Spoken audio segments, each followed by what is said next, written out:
Please, if you enjoy what you see here, hit that subscribe button. The majority of people that watch us aren't subscribed, and it would mean the world if you could subscribe. Muhammad Hassan. It was interesting. This is two subjects back to back I didn't know a ton about. What was your takeaway from this? I thought it was a good episode to end the season with, I thought. It was interesting. Muhammad Hassan, I had forgotten it when he first came in. That I remember this, that, they were kind of preying off the stereotypes of how Arab Americans were treated. And I remember thinking, like, well, is he going to be a good guy or a bad guy? Because I don't feel like he's really that much of a bad guy at the time. But, I knew the tradition of wrestling, especially in that era. And then sure enough, they made him more of a heel when he showed up. And then as time went on, they went more and more darker. And of course, then the terrorist acts in London happened. And, his career was gone after that. But I thought it was fascinating to hear, like Jim Cornette basically come out and say that, hey, they should have, someone should have stepped up to Vince and said, hey, you owe this guy. You basically ruined his career. Let's take care of him. And he said nobody really wanted to do that. And I thought it was interesting that at the same time, one of those stories they shared, like one of the side stories they shared in the episode was about Wrestler's Court and how, I can't remember, Joe, who they said, but somebody had told him to question Eddie Guerrero about using the camel clutch. Kurt Angle. It was Kurt Angle. Yeah. I thought that was funny. Kurt of all people. And Eddie said, well, my father invented the hold. And so, right away he knew, like, oh man,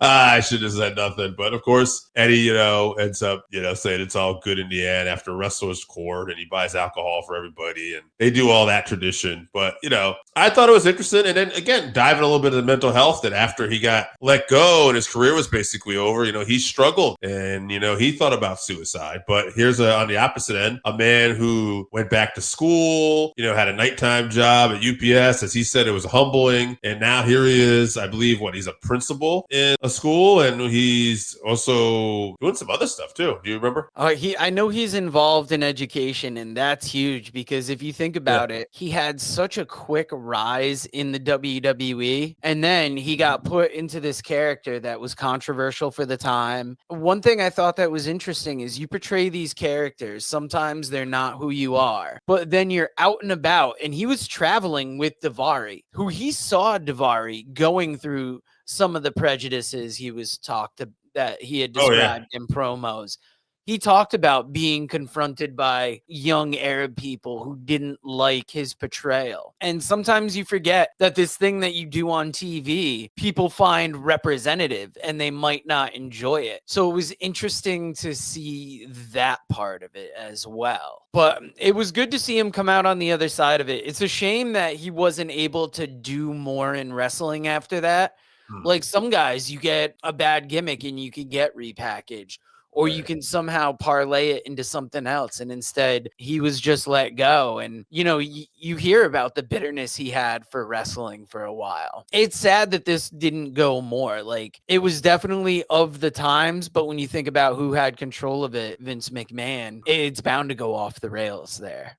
Yeah, and just the timing of everything, too. And the fact that this guy was so associated with his gimmick that I guess they felt like they couldn't do something else with him. But it just definitely feels like he just got a raw deal. Yeah, and while it was hard to see that there was no life after wrestling as much for Daphne, it's good to see that Mark Kapani, Muhammad Hassan, was able to do something else. And overall, what did you think of this season of Dark Side of the Ring? I really liked it. I'm trying to think if it was one of the best, though. Yeah, it was one of the better seasons, I would say. It's not, we had the Chris Benoit and the Brian Pillman episodes early on, so it's kind of hard to compete with those. But I mean, this is definitely, we had some great episodes this year. Eddie Gilbert, I really enjoyed. I mean, but then a lot of it was maybe just personal for me, right? I just really enjoyed Eddie, and yeah, I mean, I have to go back and look at all of them. But yeah, I thought this was one of those episodes. Like, the Sheik. The Sheik is the other one that really stood out. Sheik was good. Hell in a Cell was better than expected. We thought that we weren't going to hear much new, and they definitely gave a different spin on that. Yeah. But overall, Dark Side of the Ring season 6 was amazing. I hope they do season 7. I hope they bring back Tales from the Territories. That was a show I really enjoyed, and we will see what else they have in store for us. Thank you for joining us for 300 episodes, and if you like what you saw,